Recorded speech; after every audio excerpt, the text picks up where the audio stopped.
Assalamualaikum warahmatullahi wabarakatuh. Oke Jer, jumpa kita kali ini sedikit agak serius ya. Pasal ada beberapa teman-teman mengatakan kenapa saya tak cakap pasal politik. Ibarat sebuah rumah, kata guru saya tak perlu cakap siapa guru saya, tak sebut nama dia. Ibarat sebuah rumah, politik itu bagian kecil saja dari sebuah rumah itu.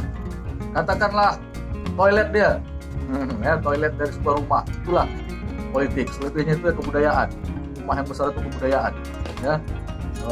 Di situ semua ada. Juga rumah yang besar itu boleh kata agama. Nah, politik itu kita sebut saja WC, toilet. Tapi bukan berarti politik itu kotor. Walaupun sebagian kaum mengatakan politik itu bagus, karena macam mana ceritanya di dalam politik itu ada satu yang diharamkan. Apa yang diharamkan dalam politik itu kata guru saya itu enggak. Yang diharamkan dalam politik itu adalah kalah. Jadi kalau ikut politik, kalau kalah itu haram. Jadi satu pilihan saja, menang. Nah, ini sekarang kita sedang masuk dalam masa injury time, ya. Tanggal 9 Desember ada pemilihan raya, pemilu kada, pemilihan kepala daerah rata ya seluruh Indonesia ini.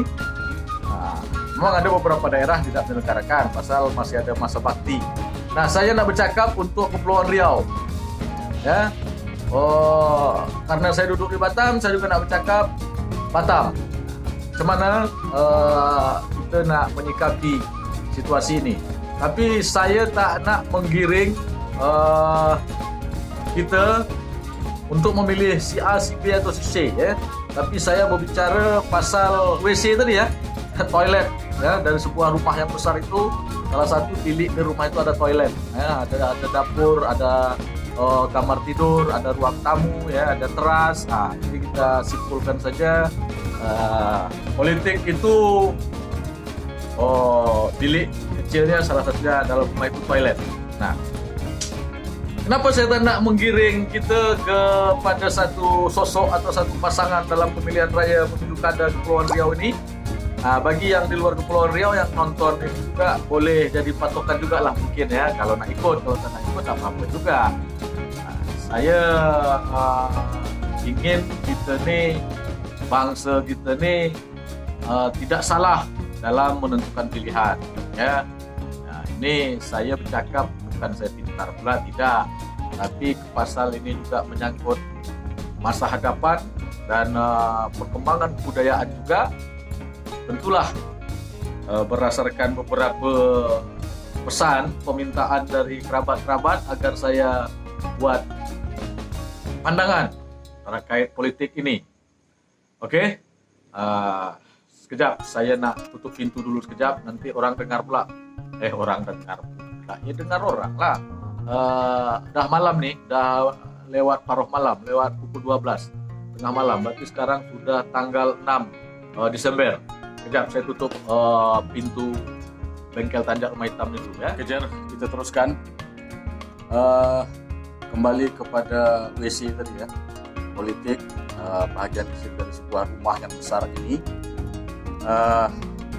WC, melihat bersih sebuah rumah atau tidak itu lihat pada WC-nya.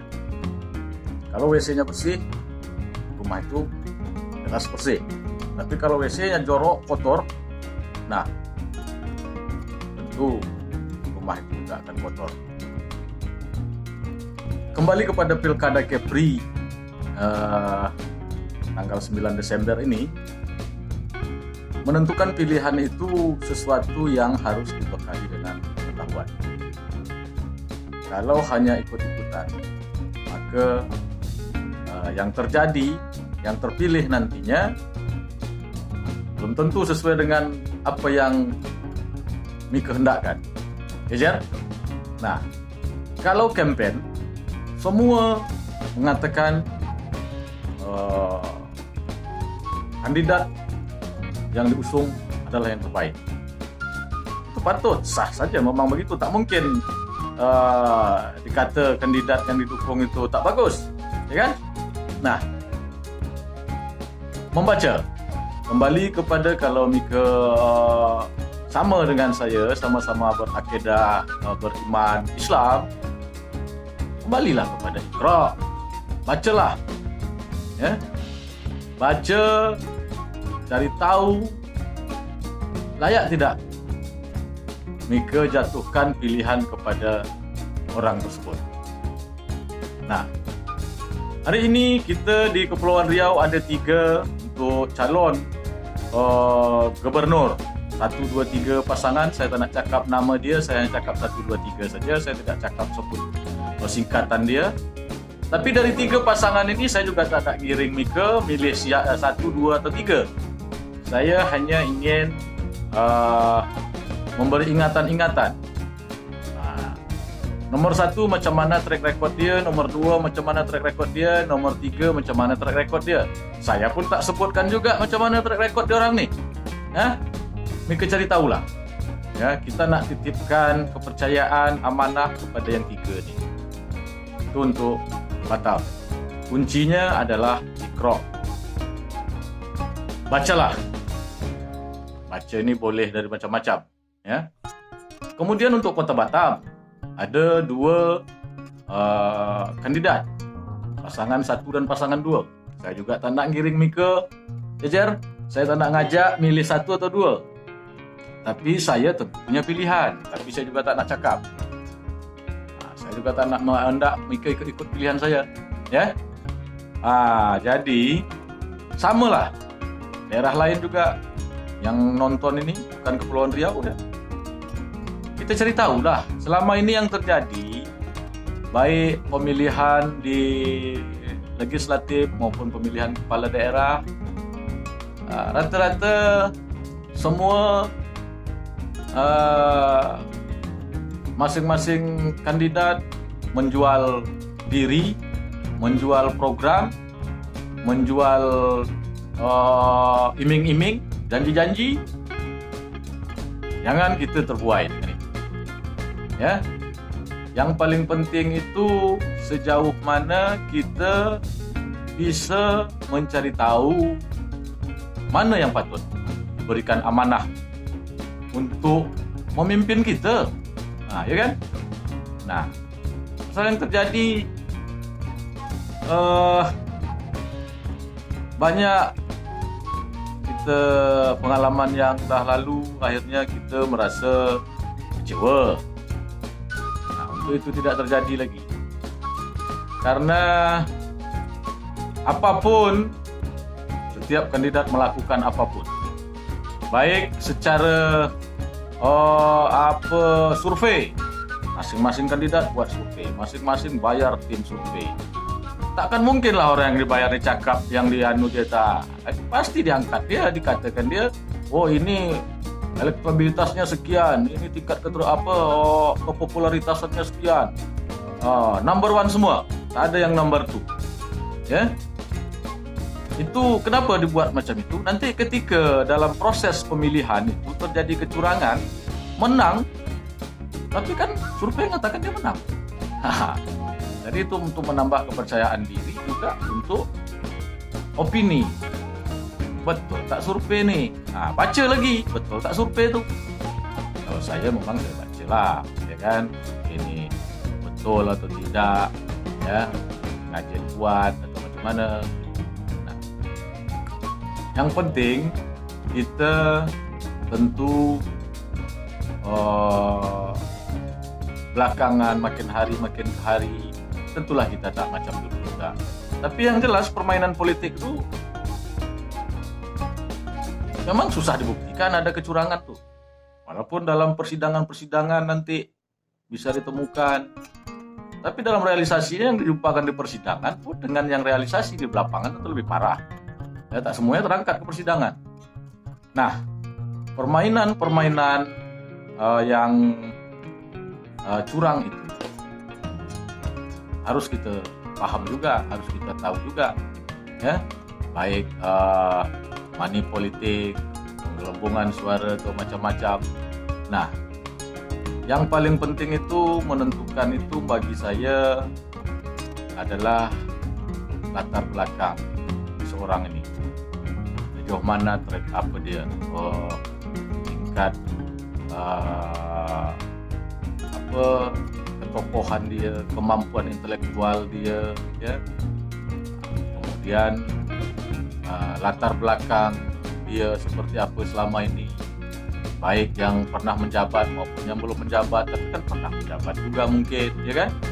Nah, ini kita tinggal baca perjalanan dia juga.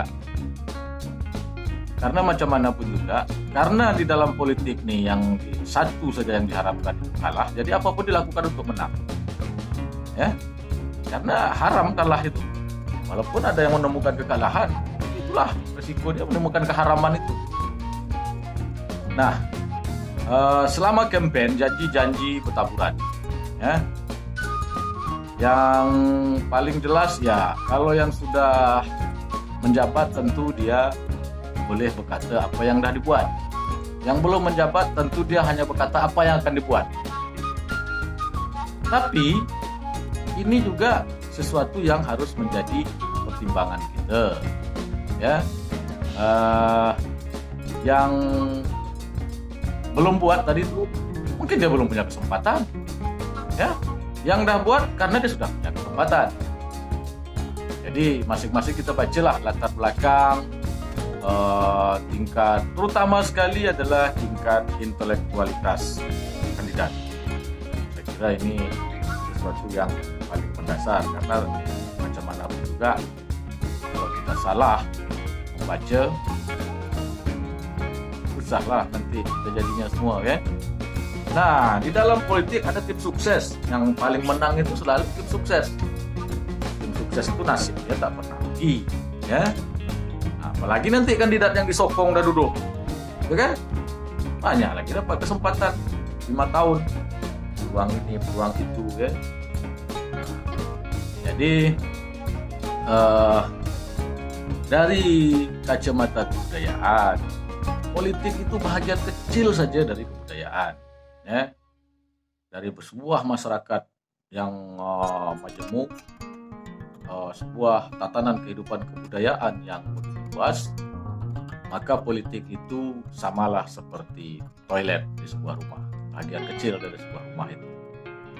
Nah, kalau bersih toilet itu, bersihlah rumah itu, kan? Kita milih toilet yang bersih atau pilih toilet yang kotor? Kandidat itu kita cari tahu betul, kita pelajari betul.